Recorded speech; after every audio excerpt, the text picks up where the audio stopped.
So I'm going to go through them real briefly and tell you a little bit about each character and how the character came about. This obviously is the father, Earl. He was originally designed to be sort of a Jackie Gleason, blowhard sort of father character. And the personal anecdote I'm going to share is that he was designed to look like my brother. He changed from a Hawaiian shirt to a plaid shirt because he turned out he was going to be a tree pusher for a living, knocking over trees. The only other difference was we changed the jaw and made it a little less pronounced and gave him a little more of a chubby third chin, if you will, to make him a little more friendly, a little more accessible. This is the mom character, Fran. Now, she was designed as an Allosaurus, which is kind of a relative of the T-Rex. Originally, we were thinking, how are we going to tell the females and the males apart, because they're reptiles, so we gave the mom and the daughter hair. And then when Brian Henson came in on the project, he said, that's going to look bad. So we tried it. We actually made these giant wigs, and he was 100% right. It looked really stupid. So we got rid of the hair and used like frills and horns and things that were evocative of hairstyles but weren't actually hair. The only other thing that I don't know if you can notice on the drawing, but she's wearing toenail polish and little red fingernails on her claws. So another way to kind of tell that she was the female of the species. This is the son, Robbie, who was sort of a non-specific dinosaur type. In the beginning, he was a little more rock and roll punkier than he kind of evolved during the series. You can see he's wearing a leather jacket, and he has these hairs, it wasn't really hair, it was spines that we motorized so they could kind of go backwards and forwards and move according to his mood. It was fun designing Robbie because he was, again, a character that he wasn't really specifically any type of dinosaur that actually ever existed, so we kind of got to create our own. And this is Charlene, the daughter, who was kind of a little chubby. And again, we removed the hair, but you can see here she's sort of wearing a style that was very popular in the late 80s, early 90s when we designed the show.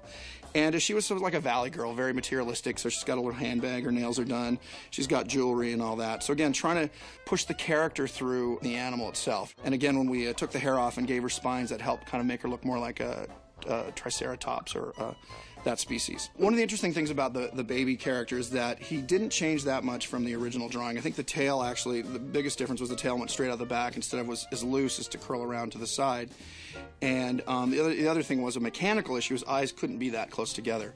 But pretty much those things and the little kind of hair thing on top scale were the only things that changed. He pretty much, everyone loved this drawing, and then the guy who did the sculpt in England, Kevin Boyle, did an amazing job of taking this sketch and making a three-dimensional representation of it, and then the puppeteer Kevin Clash did a great job of just making him a funny yet scary baby.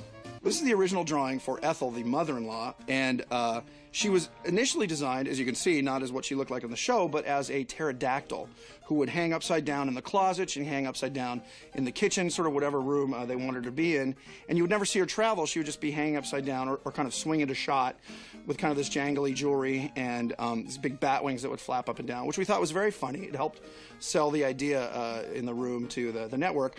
But when we got down to thinking about doing the series, we thought this is going to be really difficult because she can never really travel anywhere, and you can't do much with her. She's sort of a talking head hanging upside down. Not only was it logistically difficult to puppeteer, but creatively it was difficult to work her into stories. So we changed from this initial idea to Ethel that you saw in the series, which was a more typical kind of anthropomorphic dinosaur design like the rest of our characters, sitting in an electric wheelchair. So it's a little bit of an example of how ideas that seem great and were actually doable through the process of developing a show can change from one thing to something completely different. And that's my story, and I'm sticking with it. Here's something very interesting about dinosaurs. All of the character names are fossil fuel names. You pass all of these character names when you go down the street and fill up your car. Earl Sinclair, Sinclair is a gasoline.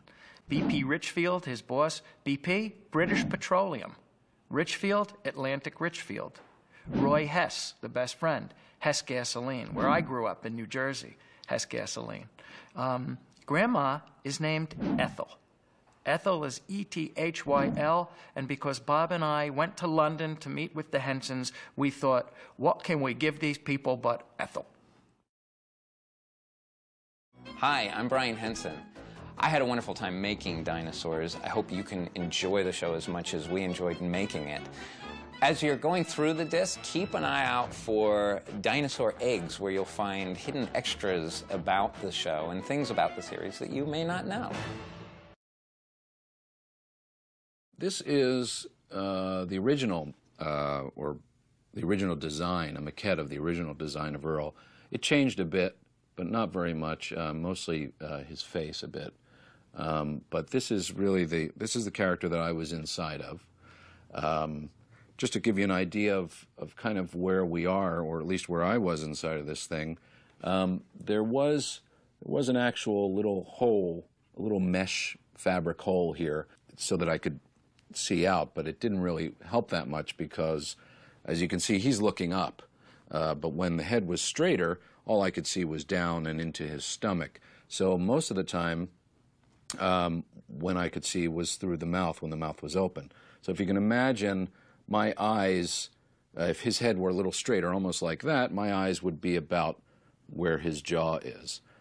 So my head didn't go all the way to the top. It really only kind of went just to the upper lip, in a sense, which is probably where the top of my head was.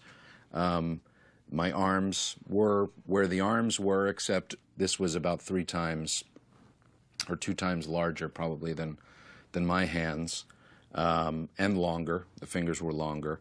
Also, the width, if you can see, the width of his stance, because he was such a big guy, I had to walk with a saddle between my legs. There was kind of like a saddle that was built into the body, and so I was always straddling that. So my walking was always at this wide stance, you know, which made it kind of difficult to do.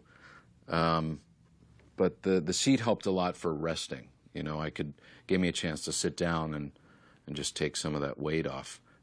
So that was a brilliant idea that someone came up with. But yeah, and so then there's this tail. You can kind of get I think he was about 6.5, maybe almost 7 feet tall, and about 4.5 feet around. But yeah, that's, gosh.